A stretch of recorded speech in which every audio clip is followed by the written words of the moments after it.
membangun ekosistem hilirisasi di Rembang, kawasan Batam. Yang kami minta kampung sejarah kami tetap ada.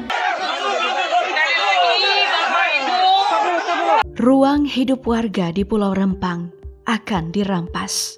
Warga diminta untuk segera meninggalkan lahannya sampai tanggal 28 September 2023. Ultimatum ini didasarkan pada perjanjian antara Badan Pengusahaan Kawasan Perdagangan Bebas dan Pelabuhan Bebas Batam atau BP Batam dengan pihak investor yang menginginkan lahan itu sudah tersedia sebelum Oktober 2023.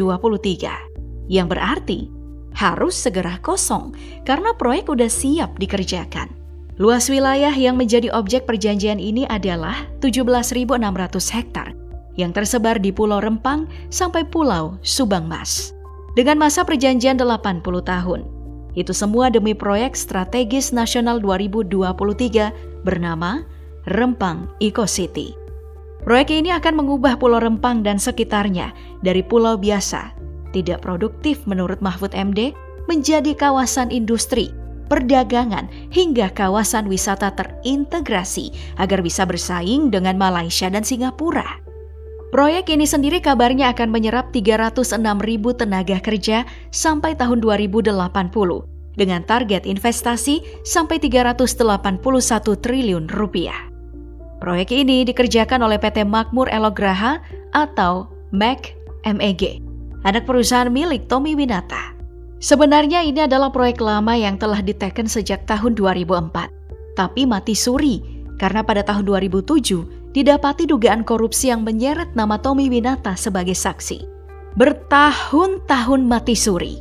Tahun 2023, proyek ini hidup kembali setelah berhasil menggait investor dari Cina, Xingyi Group. Presiden Joko Widodo sendiri menyaksikan langsung penandatanganan kerjasama senilai 11,5 miliar US dollar atau setara 174 triliun rupiah itu. Padahal, pada tahun 2019, dari 1.600 pemilih di Rempang, ada sekitar 1.200 yang memilih Pak Jokowi. Sisanya pemilih Prabowo. Tidak ada hubungannya sih, karena siapapun yang terpilih, proyek ini akan tetap berjalan. Apalagi dengan investasi yang menggiurkan. Klaimnya, Xingyi Group adalah produsen kaca terbesar di dunia, menguasai 26% pangsa pasar. Perusahaan ini berminat menanamkan investasinya di Indonesia karena negara kita memiliki pasir kuarsa dan silika sebagai bahan baku utama kaca. Selain kaca, perusahaan ini nantinya akan membangun pabrik panel surya. Sebenarnya pemerintah Indonesia telah memberikan kisi-kisi sehabis kunjungan Pak Jokowi ke Cina di bulan Juli, bahwa Indonesia membawa pulang oleh-oleh berupa komitmen investasi yang besar dari negeri tirai bambu itu.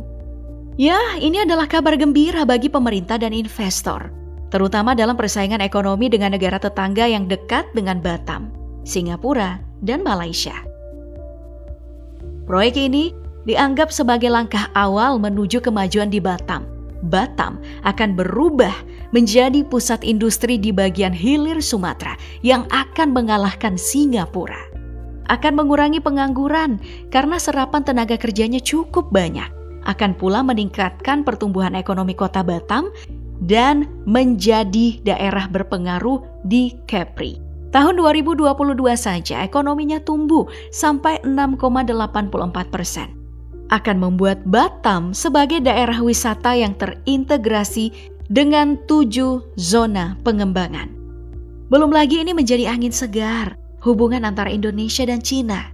Sebagai salah satu penguasa perairan, Cina akan menjadi teman paling menguntungkan bagi pembangunan di Indonesia.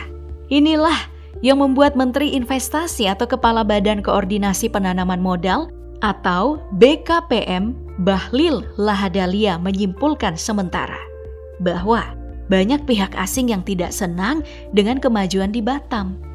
Bahlil juga menambahkan bahwa proyek ini juga demi kesejahteraan warga Rempang. BP Batam harus menyiapkan dana sekitar 1,7 triliun rupiah untuk merelokasi atau memindahkan warga yang terdampak proyek Rempang Eco City. Ini baru awal.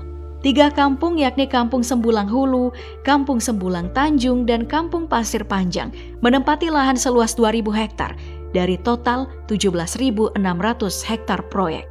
Adalah lokasi pabrik kaca. Pabrik udah siap dibangun. 700 kakak harus pindah. Pabrik ini adalah pembangunan pertama dari proyek ini. Nanti nyusul sampai total menjadi 17.600 hektar.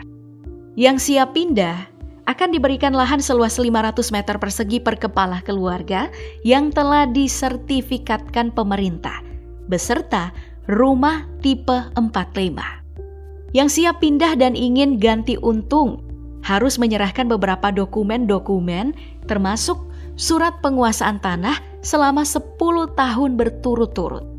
Lokasi pemindahannya ke pulau sebelahnya yakni Pulau Galang. Info terakhir per 18 September 2023, telah ada 100 kakak yang menerima relokasi atau pemindahan.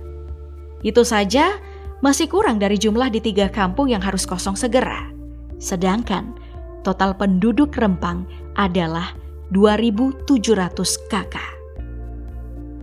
Tersisa banyak warga yang menolak pindah dan bersikukuh tetap berada di lahannya. Penolakan-penolakan ini mendapatkan respon keras dari pemerintah. Juli hingga Agustus 2023, warga Pulau Rempang mendapatkan surat pemanggilan dari Polres Barelang, Polda, Kepri, sampai Kejaksaan Agung. Ini adalah proses kriminalisasi, alias cara pemerintah menundukkan warga agar tidak melawan pembangunan dan menyetujui kampungnya dihilangkan. Padahal, 16 kampung di Pulau Rempang dihuni oleh masyarakat adat Melayu tua sejak tahun 1834. Undang-undang sudah menyatakan bahwa jika seseorang menguasai atau menempati lahan selama 20 tahun secara turun-temurun, otomatis akan menjadi miliknya. Dan ini, mereka telah ada selama ratusan tahun di sana sebelum Indonesia merdeka pula. Tapi juga ada undang-undang yang bisa menjerat mereka. Mereka diancam menggunakan berbagai pasal terkait perbuatan melawan hukum yang menghambat investasi dan menimbulkan kerugian negara, pendudukan lahan secara ilegal, penyerobotan tanah negara, pemungutan tiket ilegal, pemerasan, berusaha di tanah negara, dan perusakan terumbu karang. 13 Agustus 2023, Ketua Kerabat Masyarakat Adat Tempatan atau Keramat Rempang dijemput paksa oleh polisi di rumahnya tanpa ada surat perintah penangkapan yang jelas. Namun, berhasil digagalkan oleh warga. 21 Agustus 2023, warga pun membangun posko jaga untuk menghadapi intimidasi dan ancaman dari pemerintah. 6 September 2023, warga menutup akses masuk ke Pulau Rempang karena sehari sebelumnya kampung mereka telah dipasangi patok tata batas. Lalu 7 September 2023, aparat gabungan TNI, polisi, Satpol PP, dan Ditpam Batam mendatangi kampung mereka, membentuk barisan di depan jembatan yang telah dijaga warga sejak pagi. Warga diminta mundur, tapi mereka menolak dengan melempar botol plastik. Aparat membalasnya dengan tembakan gas air mata dan water cannon. Berhasil merangsek masuk SMPN 22 Galang dan SDN 24 Galang.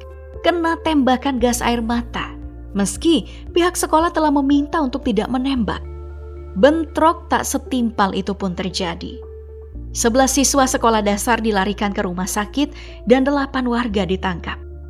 8 September 2023, sehari setelah menghabisi warga, polisi segera membangun 2 posko bersama Pemko Batam melakukan pengamanan pengukuran dan pemasangan patok tata batas. Tanpa perlawanan lagi, karena warga tengah berfokus untuk menjaga kampungnya masing-masing. Tragisnya, pasca peristiwa kekerasan yang terjadi di Rempang, Batam, pihak kepolisian mengeluarkan beberapa pernyataan resmi. Salah satunya, lewat Kepala Biro Pelayanan Masyarakat Polri, Brigjen Ahmad menyatakan bahwa tidak ada korban pada peristiwa Rempang. Padahal, korban berjatuhan. Bahkan ada warga yang terluka akibat tembakan peluru karet. Pemerintah mengultimatum warga untuk mengosongkan pulau hingga tanggal 28 September. Meski penolakan warga telah viral di mana-mana, Presiden Jokowi telah menyatakan untuk tetap menjalankan proyek ini. Pan udah diteken ya? Penolakan warga ini juga disebutkan telah sampai ke telinga investor. Dan menurut laporan Tempo, beberapa investor asing yang tertarik bertanya mengenai bentrokan yang terjadi. Sepertinya Tommy takut kehilangan para investornya yang telah berhasil dibujuk itu.